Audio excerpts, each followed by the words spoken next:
ডায়েরির দ্বিতীয় দিনের গল্প শোনাবো আজকে। 13 মে 2023 আমরা সল্টলেক সিটি থেকে রওনা হয়েছিলাম গ্রেট ফলস মন্টেনার উদ্দেশ্যে। আমরা সেই দিনই সন্ধ্যাবেলায় পৌঁছে যাই গ্রেট ফলস মন্টেনাতে। তারপর একটি রাত কাটিয়ে আমরা পরের দিন সকালবেলা রওনা হই গ্রেট ফলস মন্টেনা থেকে কেনমোর অ্যালবার্টা বা কানাডার উদ্দেশ্যে। আজকে আপনাদের সেই যাত্রাপথের কিছু বিবরণ এবং দৃশ্যাবলী দেখাবো। গ্রেট ফলস মন্টেনা থেকে কেনমোরের দূরত্ব হল প্রায় 606 কিলোমিটারের মতন এবং সময় লাগে প্রায় 6 ঘন্টার মতন। ঘুম থেকে খুব তাড়াতাড়ি উঠে পড়ে ভোরবেলায় ব্রেকফাস্ট কমপ্লিট করে সকাল 8টার মধ্যে আমরা বেরিয়ে পড়েছিলাম আমাদের গন্তব্যের উদ্দেশ্যে। আমেরিকা থেকে ক্যানাডা বা ক্যানাডা থেকে আমেরিকা আসার সবথেকে সহজ উপায় হলো প্লেনে যাতায়াত করা। দুটি দেশেই একাধিক আন্তর্জাতিক বিমানবন্দর আছে এবং প্রচুর বিমান সংস্থা এখানে চলাচল করে, ফলে আপনি এখানে বেশ সস্তার প্লেনের টিকিট পেয়ে যাবেন খুব সহজেই। দ্বিতীয় উপায়টি হলো সড়ক পথে যাতায়াত করা, যেটা আমরা করছি। আর তৃতীয় উপায়টি হলো আপনারা জলপথে আমেরিকা থেকে ক্যানাডা বা ক্যানাডা থেকে আমেরিকায় আসতে পারেন। আমেরিকা এবং ক্যানাডার সীমান্তবর্তী এলাকাতে অনেক ল্যান্ড পোর্ট রয়েছে, যার মাধ্যমে আপনারা এই দুটি দেশের মধ্যে সড়ক পথে যাতায়াত করতে পারেন। আমরা যে ল্যান্ড পোর্টটা ইউজ করেছিলাম আমেরিকার দিকে, তার নাম হচ্ছে সুইট গ্রাস, আর ক্যানাডার দিকে সেই ল্যান্ড পোর্টের নাম হচ্ছে কোর্টস। এই সুন্দর যে জায়গাটা দেখতে পাচ্ছেন আপনারা এখন, এটা একটা রেস্ট এরিয়া। ইন্টারস্টেটের ওপর এরকম অনেক রেস্ট এরিয়া করা আছে। এই রেস্ট এরিয়া ইউজ করার জন্য কোনো টাকা পয়সা দিতে হয় না। মন্টেনা রাজ্যের উত্তর মধ্যভাগের বৈশিষ্ট্য হলো এই জায়গাটি অনেকটা সমতল। মন্টেনা রাজ্যের পশ্চিম এবং দক্ষিণ এলাকাটি অনেক পার্বত্য অধ্যুষিত। এই আধুনিক যুগে বেশিরভাগ তথ্যই আমাদের হাতের মুঠোয়, আমাদের ফোনের মাধ্যমে গুগলে সার্চ করেই বেশিরভাগ তথ্যই আমরা জেনে যেতে পারি। তবুও কিছু তথ্য আপনাদের দিয়ে রাখলাম এই ভিডিওর মধ্যে। ক্যানাডা সম্বন্ধে, পৃথিবীর সবথেকে বৃহত্তম দেশ আপনারা নিশ্চয়ই জানেন রাশিয়া। দ্বিতীয় বৃহত্তম দেশ হলো ক্যানাডা। ক্যানাডার রাজধানী শহর হচ্ছে অটোয়া, যেটি একটি খুব সুন্দর ছোট্ট শহর, কিন্তু এদের সবথেকে বড় শহর হচ্ছে টরন্টো, যেটা কিনা বাণিজ্যিক রাজধানীও বটে। আপনারা যেমন জানেন আমেরিকা দেশটিতে 50টি রাজ্য আছে, তেমন ক্যানাডাকে ভাগ করা হয় 10টা প্রভিন্সে এবং 3টি টেরিটরিতে। আমাদের এইবারের যাত্রার গন্তব্য হল অ্যালবার্টা প্রভিন্স অফ ক্যানাডা।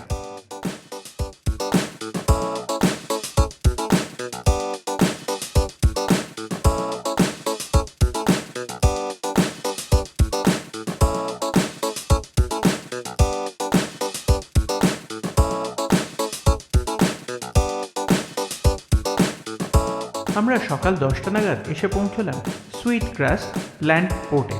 এখানে 15 মিনিটের মধ্যে আমাদের ইমিগ্রেশনের ব্যাপারটা কমপ্লিট হয়ে গেল। জানিয়ে রাখি, যারা গ্রিন কার্ড হোল্ডার আমেরিকাতে বা যারা এখানকার নাগরিক, তাদের গ্রিন কার্ড বা পাসপোর্ট ছাড়া আর কিছু ডকুমেন্টস দরকার পড়ে না। কিন্তু যাদের গ্রিন কার্ড বা কোনো নাগরিকত্ব নেই আমেরিকার, তাদেরকে কিন্তু ক্যানাডাতে ঢোকার জন্য ক্যানাডিয়ান ভিসার আবেদন করতে হয়।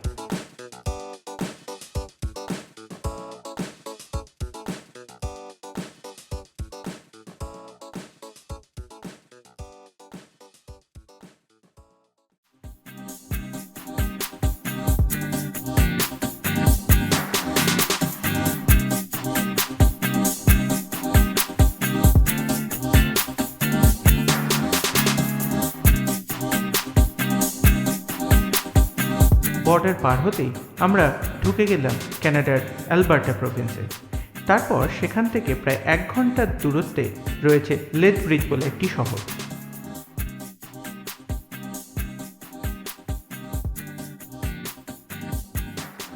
এই রাস্তাতে বর্ডার সংলগ্ন এটাই হচ্ছে সবথেকে বড় শহর ক্যানাডার দিক থেকে। আমেরিকা থেকে ক্যানাডায় ঢোকার সাথে সাথে কিছু কিছু জিনিসের আমাদের পরিবর্তন নজরে এলো। প্রথমত, গাড়ি রাস্তার ডান দিকে চললেও এখানে কিন্তু আর দূরত্বের ইউনিট মাইল হয় না, এখানে লোকে কিলোমিটার ইউজ করে। তার ফলে এখানে রাস্তার সাইনবোর্ডে 110 লেখা থাকা মানে আমাদের 110 কিলোমিটার/আওয়ারে গাড়ি চালাতে হবে, নাকি 110 মাইল/আওয়ারে।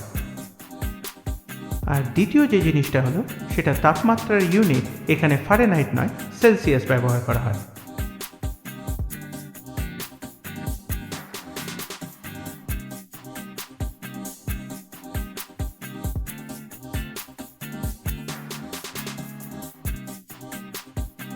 লেথ ব্রিজে পৌঁছে আমরা সেখানকার একটি ম্যাকডোনাল্ডে গিয়েছিলাম দুপুরবেলার লাঞ্চটা সারতে।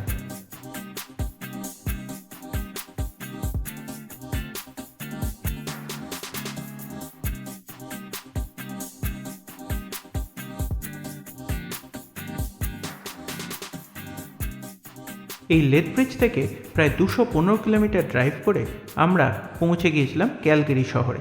ক্যালগেরি এই অ্যালবার্টা প্রভিন্সের সবথেকে বৃহত্তম শহর, যদিও অ্যালবার্টার রাজধানী শহর হলো এডমন্টন।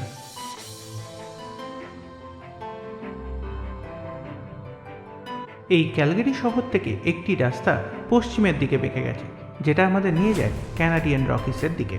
এই রাস্তা ধরে প্রায় 1 ঘন্টা গেলে ক্যালগেরি থেকে আমরা পৌঁছে গিয়েছিলাম কেনমোর শহরে।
কেনমোর শহরটি একটি ছোট্ট জনপদ, জনসংখ্যা প্রায় 16,000-এর মতো। প্রথমে কয়লা নগরী বলে পরিচিতি পেলেও এখন পর্যটকদের কাছে বেশ আকর্ষণীয় এই শহরটি। পরের এপিসোডে আপনাদের ঘুরিয়ে দেখাবো এই শহরটিকে।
কেনমোর শহরে আমরা স্টে করেছিলাম সুপার 8 বলে একটি হোটেলে।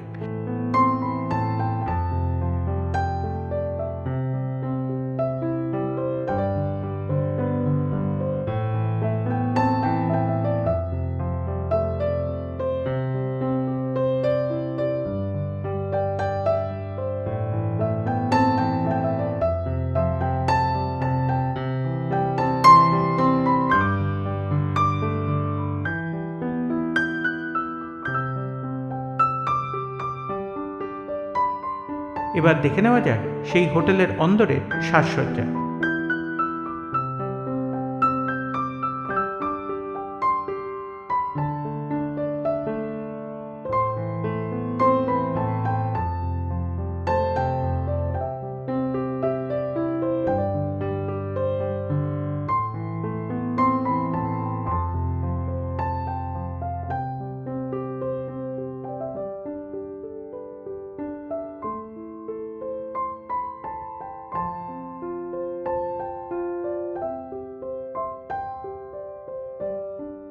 এই হোটেলের সবথেকে বড় আকর্ষণ ছিল এই হোটেলের রুমের জানলা থেকে বাইরের দৃশ্য, ক্যানাডিয়ান রকিসের অদ্ভুত দৃশ্য যা মন মুগ্ধ করে দেয়।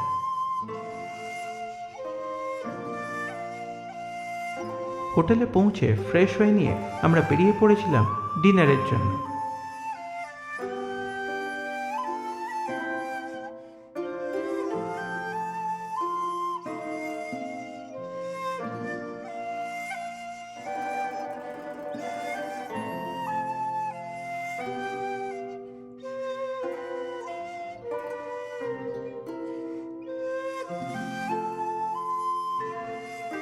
ক্যানাডার জনসংখ্যার প্রায় 2% হল শিখ ধর্মাবলম্বী। তার ফলে এখানকার ইন্ডিয়ান রেস্টুরেন্টগুলোতে উত্তর ভারতের অথেন্টিকেটেড খাবার সার্ভ করা হয়।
এখন আপনারা সাগরিকার মুখ থেকে শুনে নিন সেই দিন আমাদের ডিনারের মেনুর আইটেমগুলো। এখন আমরা কেনমোর কানাডাতে আছি। তো রাতে ডিনারে অর্ডার করেছিলাম চিকেন রাজস্থানি, পনির মাখনওয়ালা, তড়কা ডাল, সঙ্গে veg fried rice, plain rice আর নান, আর অবশ্যই সঙ্গে তো কোল্ড ড্রিঙ্কস আছেই, যেটা কিনা মাউন্টেন ডিউ। সেই দিন ডিনারের পর একটু রিল্যাক্স করতে আমি আর ওম চলে গিয়েছিলাম হোটেলের হট টাবে। এরপর খুব টায়ার্ড থাকার জন্য পাড়ি দিয়েছিলাম ঘুমের দেশে।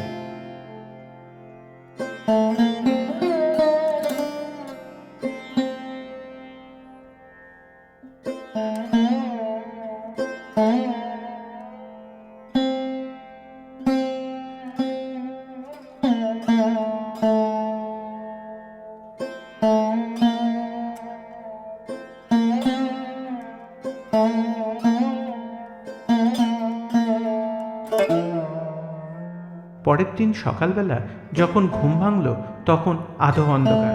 এরপর যে দৃশ্য দেখেছিলাম সেটা তুলে ধরছি আমার এই ভিডিওর মাধ্যমে।